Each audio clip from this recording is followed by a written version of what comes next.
Winter, North Pacific big wave season. A storm builds far to Hawaii's northwest. If you like riding big waves, this is the kind of storm you follow across an ocean. And as the storm takes over half the North Pacific, all eyes turn to its first target. Waimea is the ultimate proving ground at the time. It was a place where the best watermen came and tested their skills, and you know, if you wanted to be a big wave surfer, Waimea was the spot.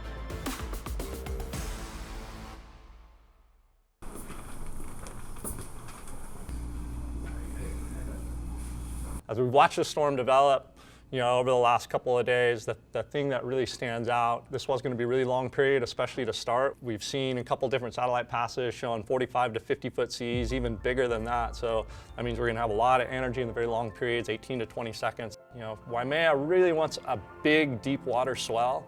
It's different than a lot of other spots that, like Jaws, that can take, you know, a relatively modest swell, but really long period and make huge waves. Like Waimea needs a big, big swell, like 15 to 20 foot swell to really work. Waimea Bay is the OG of big waves, home of the Eddie Aikau Big Wave Invitational. The call is made.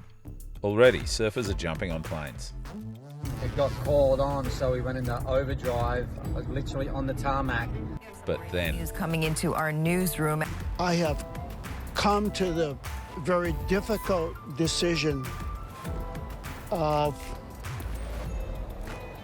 canceling the Eddie event tomorrow. I ended up learning that the Eddie was canceled when I got on the tarmac at LAX, so I didn't turn the plane around, and here I am. Although I will take the idea that I'm going to be able to surf Waimea and get a warm-up. A little bit of a whirlwind, because I was just not expecting it, and then they called it on. I was like, oh, okay, here we go. And it's always so many nerves and stuff building up to that event. You know, it's one of these swells where it's really close, so you want a storm that moves right at Hawaii. And this one just lifted off just a little bit, so I think that's going to make all the difference in terms of, you know, whether the bay gets 20-foot surf all day or not. No, good call. Definitely not an Eddie day. Obviously everyone's super disappointed. You know, we got amped there for 24 hours. We were fired up, and then, you know, kind of a come down, but that's big wave surfing, and that happens to us often. Waimea is now the coolest thing ever, a free surfing day. You surf this place enough, it'll change your life. But this morning, not far away, another wave is going nuts. I feel something in the air between us. Won't you be there waiting for me? You know, Jaws is going to be really big, kind of first thing and building through the morning, and then really come on through the afternoon as that swell builds to a peak.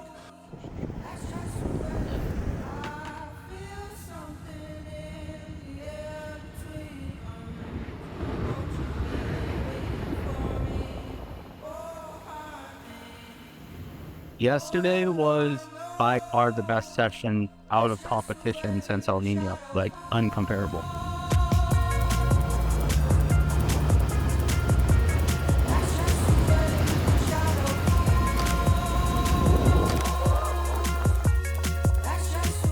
"20-foot Hawaiian, like 40-foot faces with, you know, 60+ foot face. Incredible light offshore conditions. 5 of us in the lineup by ourselves. I caught 3 waves within probably 15 minutes from the peak, and Albie, Tori, Nate were just kind of trading off on the west bowl. But it was phenomenal. Like crowd, conditions, just swell direction. It was f***ed up.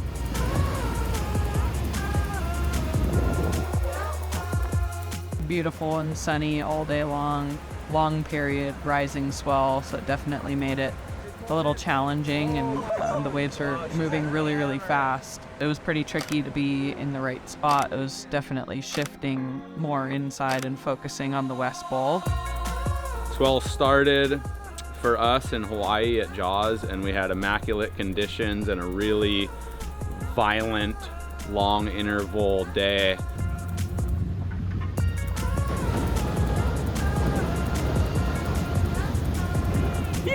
For the Jaws crew, staying at home is definitely the right decision.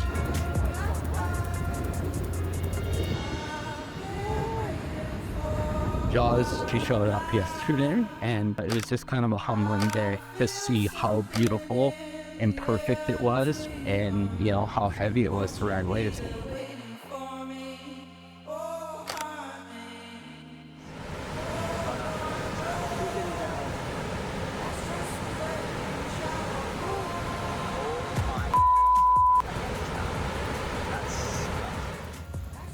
By midday, Peahi's blown out, and Waimea is just coming on.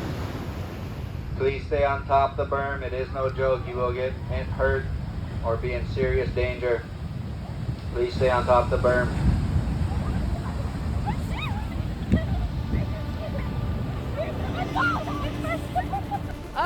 It's big. It's a bit onshore, so it's a little messy, but it's supposed to pick up. They said the wind might improve, so hopefully it'll happen while I'm out there. Good luck. Thanks.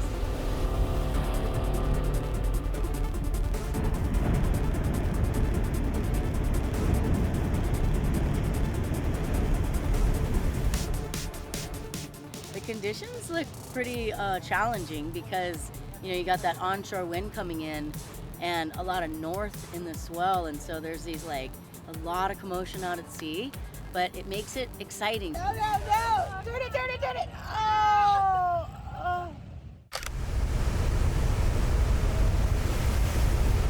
Oh! What? That was so sick.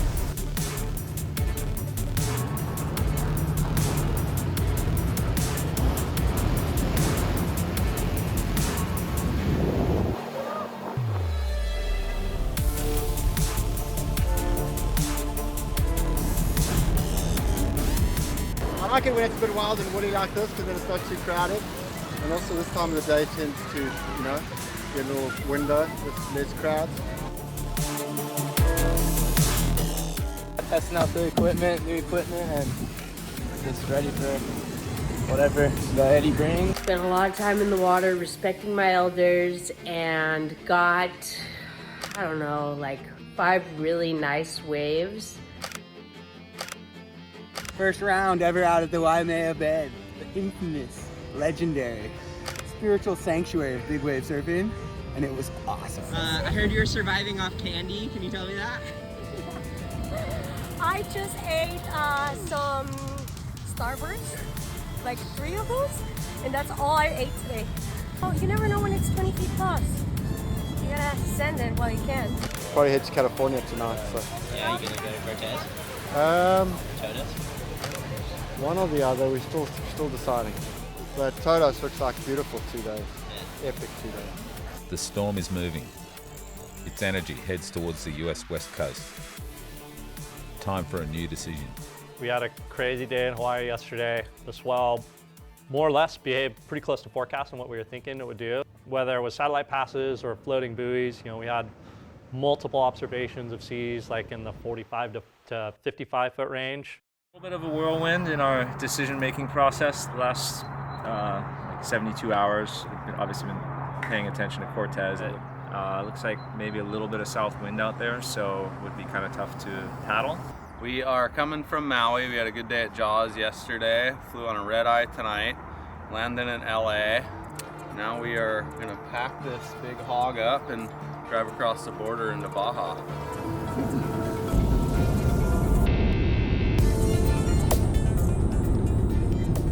I think we're looking good. It's been a pretty good fire drill the last couple of days, but we've all made it back to Greg's. I think the swell will start peaking at Todos with a period to hit around 21 seconds at about 5 a.m. and solid through 8 a.m. That said, it will still be huge through at least noon, if not 2 p.m. Okay. Be out there first light tomorrow. You're like a Jamaican bobsled team. Yeah. So we're on the way to Todos, and swell looks like it's filling in. It's a long period. It's gonna fill in, you know, right up until lunchtime. Probably be the peak, but we are on the way.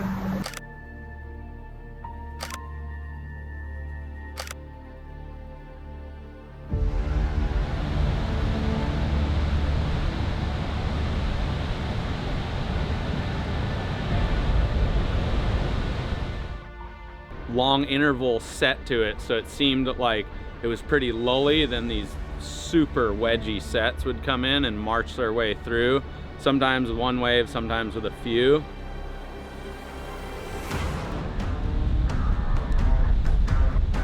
Beautiful.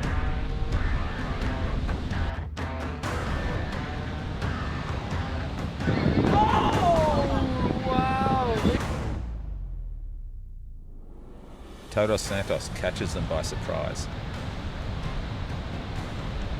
In 20 seconds, 16 boards are broken. So is a human being. Oh, someone went over on that, so I'm going with the fall. It's pretty bad. One set that was a lot bigger than every other wave broke like 150 yards farther out than every other set that entire morning.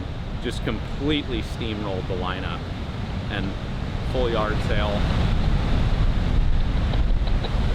Okay, got visual there on the inside. Coco Nogales waves for help. Over here, we're going to take off the sled and bring it up on the swim step. He's in a lot of pain. Can't move his left leg. He was moving his hands and feet. Could feel everything, so hopefully no spinal injury. We don't think so. So hip and pelvis is what we're guessing.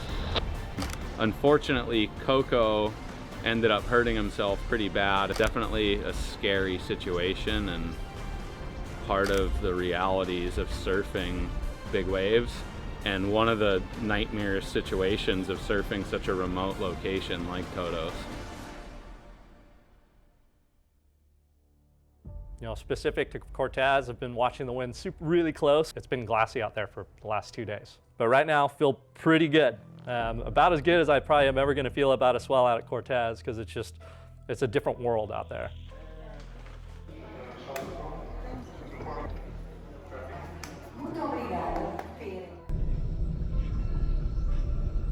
We're leaving the San Diego Harbor right now on a big boat with 8 skis for a dream trip, which is something what I always dreamed for, and right now just the dream came true. And Cortes Bank is just a dream place. How's the bed? Just can't wait to realize my dream and just make sure I can get the good waves and I can put Justine on the good ones and make sure we go back home safe. As the sun came up, it was a super red sky. There was no wind, and you could see these like the wave, the back of the waves breaking. In fact, I almost stopped crying. I was just like, "Fuck, this is insane." Love you guys.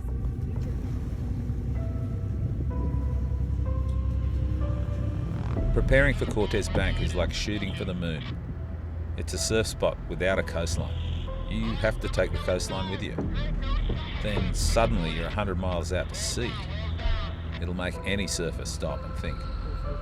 There was a big great white at the beginning. I simply saw like half a tuna floating with like its guts freshly hanging off its head. Scoring it will be a miracle. And incredibly, the miracle occurs.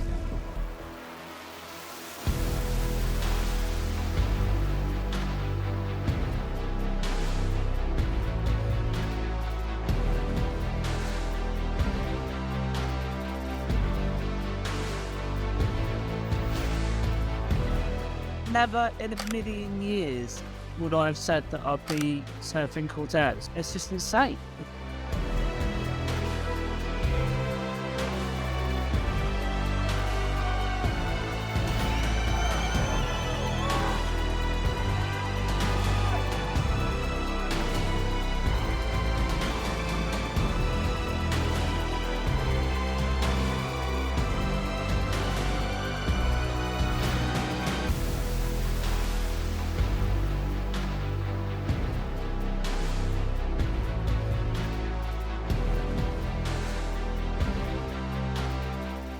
I was kind of scared because there were a lot of unknown.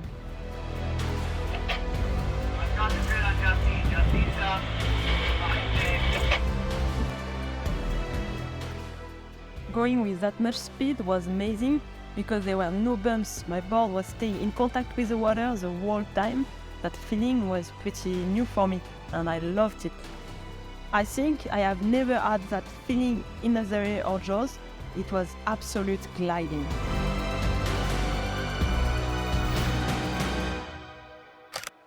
I got the wave before it, but then when I saw that thing, it was fucking monster. And I saw it with my own eyes. Without a doubt, doesn't matter gender, it's probably, or it is the biggest wave of the year.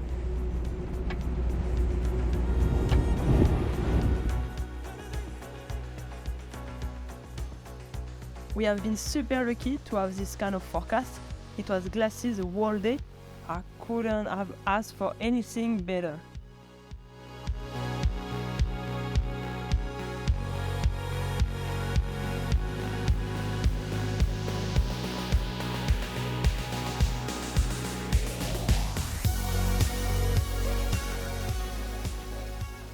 Where would you rank this, in your all-time days of surfing, you think? For me, my best big wave trip ever, for sure. Yeah, for sure. Meanwhile, back on Earth, the storm is gone. Just 3 days have passed. Surfers will be telling stories about it for years. A lot of movement, very little sleep, but it was fun to see how much energy there was in the ocean in all the locations. It felt really similar, this swell in Hawaii as it did here in Mexico. There was a ton of volume to the sets and a lot of interval. But it's still winter, and there's always the question, what's next?